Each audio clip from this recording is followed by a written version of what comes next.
while you're getting that fixed, Ziad, in a The maximum size that you can get in the side branch of any cells is 3.5. I would love to be corrected, but we should know that information. But when I look this up, that's the maximum size is 3.5. Okay, so I got assigned intravascular imaging guided management of stent failure. So let's go through that. Okay, so first of all, let's talk about the scope of the problem. So while everybody in this room never gets ISR or never has a target lesion failure, I don't. I'm the best. Never had a ISR. Roddy gets some. I don't.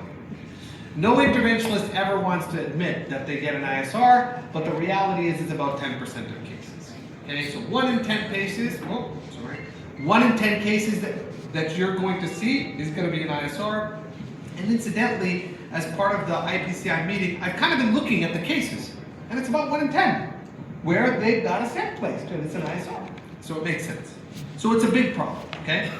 Now, ISR is very common, okay? Mostly ISR is treated with drug-eluting stent.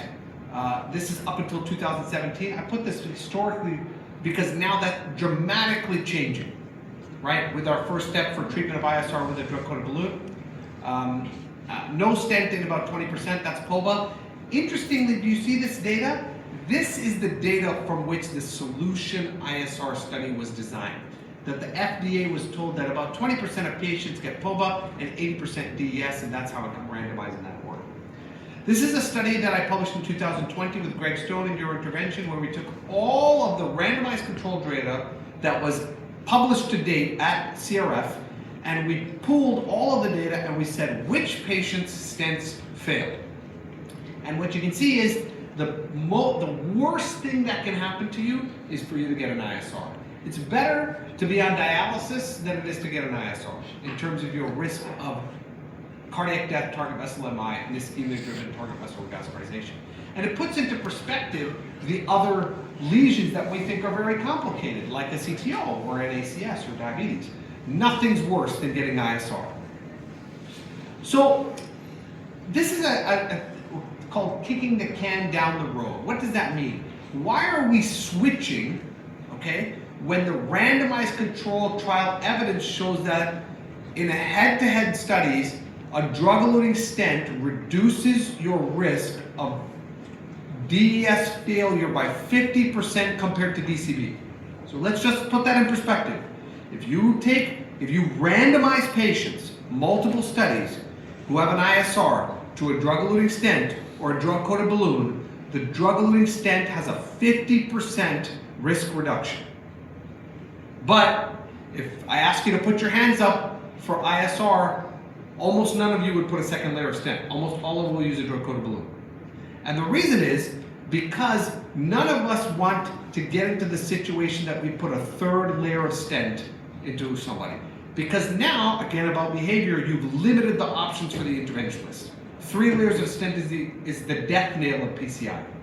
So what we do is we accept a 50% additional risk of failure, okay, in order for us to be able to do this. Kick the can down the road. I'll deal with it another day. Now, if you're a glass half empty guy like me, then I'd be like, we should put a stent from a population science point of view. If you're a glass half full guy like Ronnie says, 75% of the time the patients do fine. So I win 75 times out of 100. It was the lottery I'd play every week. So perspective from a science point of view. Now, let's talk about diagnosis. This is really appalling. Now we're literally at IPCI, okay? And the data suggests that in perhaps the highest risk failure of any type of subtype of lesion, okay, we do the least amount of imaging. Okay, this makes no sense. Look at all these complex lesion subsets. The lowest of all the complex lesion subsets is the one with the highest failure. Clearly that doesn't make sense, right? So why? Because the behavioral reaction to ISR is that it's easy. It's easy to cross. There's no risk because you can inflate the balloon as high as you want. The perforation risk is almost zero. It's easy to treat. One of the things we have to ask ourselves anytime there's stent failure is, why did it break? We need to do a cause analysis, okay? Now, here's something that I learned in a very important analysis that I did for Illumian 4. And the first thing is I titled this is the patient level.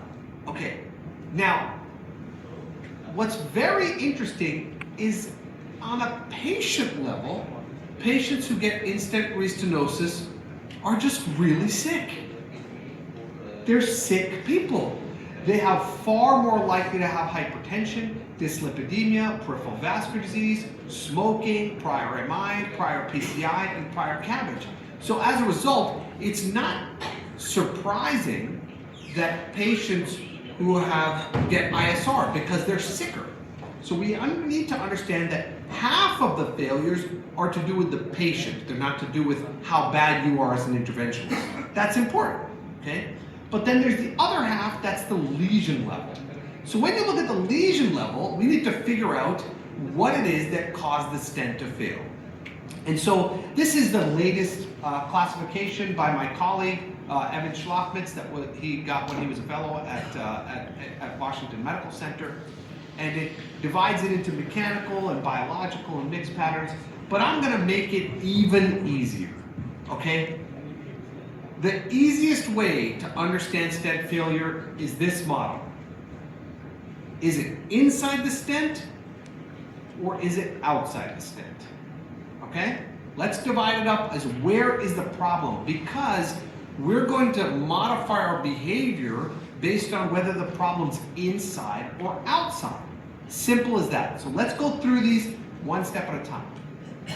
Now, OCT is the superior modality for in-stent restenosis. You can quote me, okay? It is a better tool. The reason it's a better tool is because it's got a better resolution of the lumen, it can see the multiple stent layers which you need to make a decision, and it can identify neoatherosclerosis and the characteristics of neoatherosclerosis. Deep calcium from superficial calcium, the thickness of calcium and the arc of calcium, okay? The downside to it, of course, is it cannot often see the media to assess prior stent sizing, so you have to determine how big the artery is based on the reference segment. And if you put 68 millimeters of stent, your reference segment is now 35 millimeters away from the ISR. So you have to guess the size, which is a problem. Why IVUS? Because you can see the media, right? Even if you have ISR, you can see all the way out. So at your failure site, you can determine how big of a device you can use to treat it. And I'm going to talk about that in a little bit. Terrible part about IVUS is it's hard to tell the number of stent layers. It's hard to identify calcific neoatherosclerosis from old stent calcium. Okay, so there's the calcium that was outside the stent in the first place, and then there's the calcium not inside. Very hard to tell the difference. Totally different treatments. Now let's talk about the problem inside. Okay, the problem inside is usually neointimal hyperplasia or neoatherosclerosis. So let's characterize neointimal hyperplasia. This is what it looks like. On OCT, it's this bright orange thing. In IVUS, it's a hyperechoic signal that's all uniform. All right? That's what it looks like. There's your stent, there's your intima, there's your endothelium. Now this is what intima is like in human beings. I'm a vascular biologist. I spend at least half of my time understanding vascular biology. I have a PhD in vascular biology. I'm telling you what this feels like. Early, when neointima forms, it's like sponge, okay? As neointima matures and becomes lipidic, it turns into rubber. They have completely different behaviors and characteristics, okay? That's what neointima looks like after a week. That speckled appearance is all water. Right? If you inflate a balloon on the left side, that will implode. It will absolutely obliterate into pieces. It's literally liquid jelly. But as you mature, you become more spongy, and when you get over to the right side and you have that signal of attenuation near the struts, that is rubber. Okay? It's very, very hard to move. And it's very incompressible. Sponge can be compressed, rubber cannot. It's important to remember. How do you know if it's sponge or rubber? Okay, one way, of course, is to perform intravascular imaging. Only OCT can do that. IVUS will not be able to tell you that information. The second is to look at the behavior of the balloon. Okay, if you inflate a balloon inside and you start to see watermelon seeding almost immediately, it's rubber. It's not compressible. If it's sponge, the sponge will accept your balloon and let you squash it. So know this angiographic characteristic that when you see this watermelon seed, you are dealing with rubber. That's a different treatment than it is for sponge. How can you treat it? Neointimal hyperplasia, you can use non-compliant balloons, you can use a scoring cutting balloon, you can use a laser. Let's talk about where you use each. Why I like a cutting balloon. And that I say that very sparingly because I'm inherently a very cost-conscious person, okay? And so when I only like things if they make biological sense and clinical sense. Now here's what happens when you put a cutting balloon or a scoring balloon in, is let the edges lock in. They lock into the rubber or the tissue. You increase the pressure for the force, you get a very predictable dissection, and then you get an equal amount of force all the way around. That is extremely important. And I want you to stop and think for a second. In most native disease, is the intimal tissue a donut or an eccentric ring? It's almost always an eccentric ring. Keep that in your mind, okay? Now, the theory or benefit of this cutting or scoring balloon and creating equal cuts on all the different sides is that you have the ability to now deliver drug into the tissues all the way around the artery. Okay, that is extremely important. Let's talk why. You see the cuts. When you fan this out, you'll be able to get it in. Why I don't like to use a balloon first before I use a cutting balloon. I try to deliver the cutting balloon first. This is why. What happens when you apply imprecision, okay? And what you can see here is this is not a donut. This area is thinner than this area. So if this was a rubber band, I want you to all guess, where will it snap? It will always snap at your point of least resistance. When it snaps, the plaque springs back this way. So now you have something you don't want. You have an eccentric uneven plaque.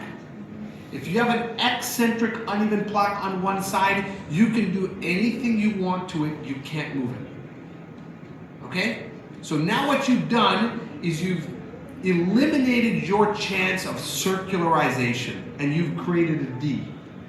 Now, you might say to me, Ziad, you just told me 20 minutes ago the blood doesn't care if it goes through a D or a circle. But for the same perimeter, what has a bigger area, a D or an O? It's always an O.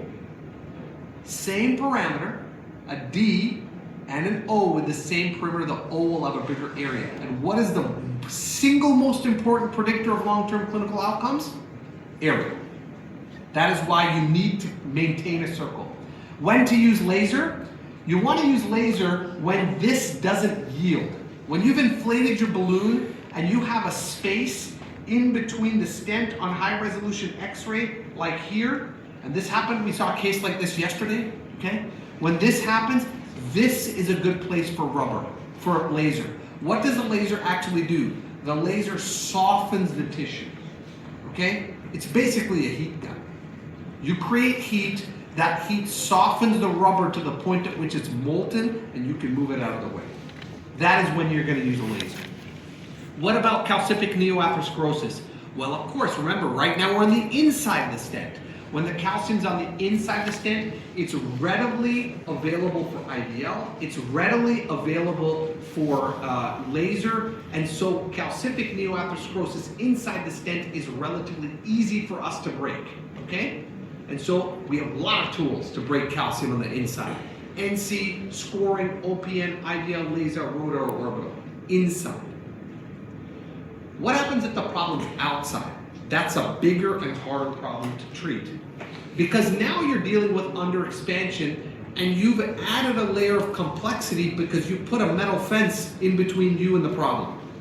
Okay? You have to get through this metal fence. How are you going to get through this metal fence?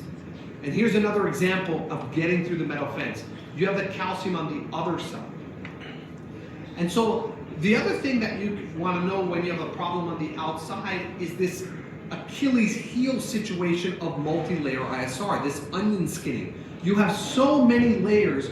For you to think that you can impact the outer layer on that picture on the right is literally impossible. You have squeezed 3 mattresses in between each layer. It is a mattress. It is squashed together. It's extremely fibrous. It's extremely dense. It will absorb all energy of anything. The only way to get through that is to cut it back out.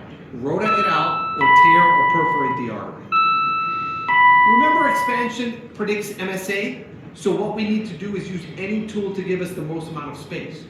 Here's an example of an underexpanded stent from calcium on the outside, okay? You see the calcium's on the outside of the stent. How do you break it? In this case, IVL, okay? Intravascular lithotripsy fractures this. Here's the IVL. You can see pre and post. The post IVL fractures this. You end up with a massive area. We published this as one of the first examples of intravascular lithotripsy in European heart journal. Laser also works. Remember, this is the same algorithm. You want to work on deep calcium, only tools work. IVL or laser, nothing else. Orbital won't work. Rota will work if you cut the stent out, so you have access to it. Stent fracture, okay.